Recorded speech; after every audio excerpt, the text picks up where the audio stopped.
Have you started planning for retirement? Hello, this is Vicki Simons with TruckDriversMoneySavingTips.com. Tonight I'm going to be addressing the issue of retirement for truckers. And the information I'm going to be presenting comes from 3 different pages on our website. And I will be providing the links to those pages when my broadcast is over. Okay, the issue about planning for retirement is that if you don't start to plan for it, you're going to be that much farther behind when you do start, but it's not impossible to catch up. But depending upon your age and the length of time that you've been in trucking, planning to retire may either be near and dear to your heart, as in you're ready to do so, or the farthest thing from your mind. And you either need a certain amount and you have it, or you are needing to have this much and you don't. Okay, and the situation boils down to you want to begin planning now if you haven't already, because time marches on for all of us. Okay, for example, when we started doing this 90-day commitment of having daily Facebook Live broadcasts through this fan page back in mid-July, okay, we've gotten down now to where we are only a week from finishing. So here I am sitting over 2 months past our time, that we started, and time marches on. Okay, also, I want to cite, and this was a 2009 article that was over on worktruckonline.com. Todd Spencer, who is Executive Vice President of the Owner-Operator Independent Drivers Association, and this is a quote from the article, noted that the group's average member is 50 years old, has been driving for about 20 years, owns 1.8 trucks, and has no medical insurance or retirement plan, and clears about $40,000 annually after taxes. And of course, this statistics may have changed a little bit here and there, but I want to focus on the fact that the average member, at least as of that time, had no retirement plan.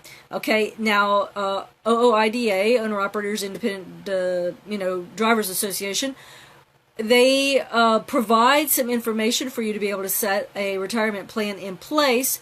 But the fact is that some people retire voluntarily, and some people are forced to retire from trucking. On a radio broadcast 2 weeks ago, the statement that I made is that we know of a particular, my husband Mike and I, we know of a particular driver who was forced to retire from his trucking job earlier this year because he could not get recertified on his DOT medical card. His health had deteriorated to such a place that there were just a few things that were, one major thing that was wrong that they would not recertify him for, and they gave him an opportunity to correct that. And by the time he got that situation under control, he is no longer in trucking. But that was not a choice that he made voluntarily, and he had to obviously make some sort of a change in his life to where he could get money rolling in for his family. One of the things that you also want to bear in mind is that depending on whose statistics you look at, trucking is the 8th or 9th deadliest occupation in the United States.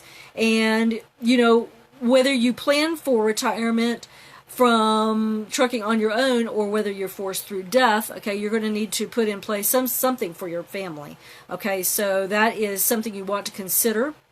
All right, also on this page, Planning to Retire, on our website, we have a number of charts here, tables, that show you how much you're going to have to save up, put into a money-bearing account in order to be able to get a return on investment for that. So, for example, in order to get $250 a month at 1% interest, all right, you would need to have in the bank $300,000. I don't know any truckers that have $300,000 in the bank, and $250 a month is not enough to live on, okay, at least in the United States. It might be a whole lot for some people who are living in other countries. But let's scale that up just a little bit. If you're going to live frugally, I would say, and if you only need, let's say $2,000 a month, then you would need to ramp that up. And I'm going to be using the same $300,000 because obviously if you're going to be getting more money, then the number's going to change. But in order to get $2,000 a month, if you have $300,000 in the bank, you would need to have an 8% return on your investment. Okay, I don't know if any bank or any investment other than maybe an annuity of some sort, and those are very tricky to find depending upon what your age is, to be able to find something that will give you that kind of a return on your money. Okay, for $5,000 a month, you would have to have that same $300,000 in the bank. You would have to have a 20% increase, a 20% return on your money. And I know of zero, absolutely none, not even any annuities that pay out that much. So in each of the scenarios above, the two issues at stake regarding investment or retirement income are, in your trucker driver retirement, the amount of money you have in the bank and the interest rate that your money is able to earn. So I've got a statistic here. Previously we looked at truck driver salary on our website, and according to an April 2012 article in Journal of Commerce entitled Truckers Lagging Earning Power, author William B. Cassidy, who is senior editor, at least as of that time, wrote, quote, "The average annual pay for the nation's 1.51 million tractor-trailer drivers increased 1% last year to $39,830, the BLS data show." That's right, $39,830. Okay, so in other words, and of course this number shifts based on inflation and other kinds of factors and what's happening within the trucking industry, but how are you going to be able to save $300,000 over the course of your trucking career? That could be a problem. So you want to make sure that you've got something in place to be able to do that. So let's look at how much truckers can save. All right, it doesn't really matter what other people are or aren't saving, because saving money on which you're planning to retire should be a very personal thing. Okay, you don't want to compare yourself to other people because your situation is going to be unique. And for illustrative purposes, I chose savings rates of 5, 10, 15, and 20% from one truck driver's income, various numbers of years working in the trucking industry, assuming constant dollars throughout one's trucking career, and of course that is not ever the same, and listing only dollars saved with neither interest accrued nor the effect of inflation over time. So I took that $39,830 and I multiplied that by 5% to be $1,991.50 per year, and then I multiplied that by 5, 10, 15, 20% over, say, 1, 5, 10, 20, 30, and 40 years. All right? If you were able to get 20% return on your investment, okay, starting from the first year that you were able to save that nearly $2,000, then you would be able to save up, after 40 years, over $300,000. Okay, and that is a very large number of assumptions. So interest rates vary all the time. Sometimes there are pros and cons to being able to take your money out. I know my husband Mike and I put our money into a money market fund at one time, but we had to leave that alone for a certain period of time in order to be able to get that. So when you say untouchable, okay, that really was untouchable, because if we were to withdraw that money before the term was up, we would be penalized for that. We wouldn't get the full amount. All right. There are some other statistics about financial future here. I said some people scrimp and scrape now in order to enjoy their savings later, only to never be able to enjoy them. Some, like the hare in the race with the tortoise, some people blow everything they have now, only to be caught shorthanded later. They think they'll be able to catch up later, only to arrive at the finish line without what it took to win. And striking the right balance of persistent saving is the tortoise in the race who won in the end. All right, the two articles linked below, and I get those. All right, and these are older articles. Nearly half of American families live on the edge of financial ruin, and 40% of Americans now make less than the 1968 minimum wage.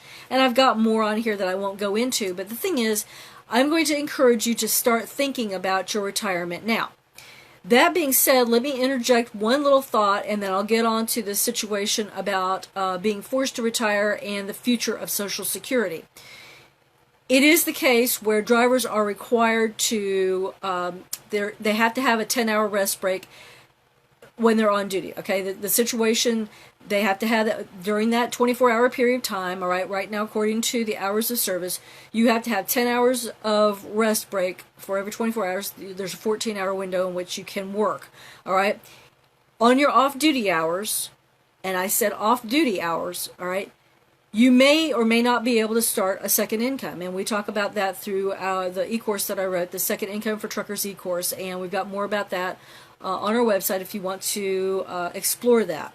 So some people are starting to earn a little bit more money on the side through various things that they're gifted to do. All right, just letting you know.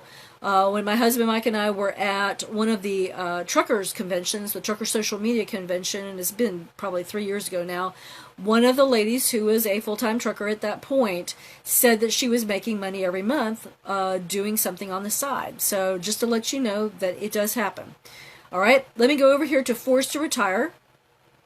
All right, sometimes there are physical demands that you have as a truck driver, and you're being forced to retire because of your body. I know that when Mike was a flatbed driver and he was required to literally throw the tarps over and buck down that, get those loads strapped down, it required a good bit of work. Plus, he also had to get up on top of his trailer and sometimes up on top of his loads in order to tarp those. And of course, that was very unnerving when he fell off one and was severely injured. All right, and that leads to the second point, being forced to retire by injury. You can also be forced based on your age. Okay, if you get to be too old, they don't want you to drive anymore. You can also be forced to retire through regulation, and I cite the CSA, Trucker Health. That was one of the drivers that we were talking about earlier. Okay, someone who's not able to be recertified for his DOT medical card. CARB, environmental and emissions issues. Being forced to retire due to financial pressures, all right, and that includes sometimes when you have a trucking company that shuts down, and when your particular trucking company decides to fold it in, okay, as some of these trucking companies basically were squeezed out of business due to the recession back in 2008, it happens, and you're basically out on the street, and you have to find another trucking job. It can be a little bit difficult. All right, and then when paychecks come to a screeching halt, based on some of those things, you may be able to rely on an emergency fund for a period of time, but that's separate. Okay, your emergency fund should be separate from your retirement fund. Okay, so I'm just saying that. All right, some people think, well, I'm going to be safe because I'm going to be retire on Social Security. All right, let me address that for just a little bit. Why address the future of Social Security, I ask? Elsewhere, we talked about being forced to retire, and if you fail to plan, you plan to fail. All right, and we don't want for you to fail. That's why I'm recording this video. Is retirement planning something that truckers need to be concerned about? Yes, that's why I'm making this video. We know that there are many, many professional truck drivers who are not members of the organization, but according to that 2009 article, Todd Spencer talked about the average age of a trucker at that time, 50 years old, okay, and only able to make about $40,000 annually after taxes. All right, assuming an average retirement age of 65, having no retirement plan at age 50 gives truckers only 15 years left to plan for it. So you know what reaction time is in driving a big truck, and similarly, it's better to know the truth now about the future of Social Security and have time to react than be left without any options. All right, Social Security has been classified as an entitlement program, and if that rubs you the wrong way, consider what HowStuffWorks.com wrote about there being no account with Social Security money taken from your paychecks to pay you upon retirement. They said, and I'm quoting, in the Social Security system, the money you pay into the system gets immediately paid back out to the people who are currently getting Social Security checks. All right, and that's an end quote. All right, even if there was an account with your Social Security money in it, here's what Bankrate.com wrote in January 2011.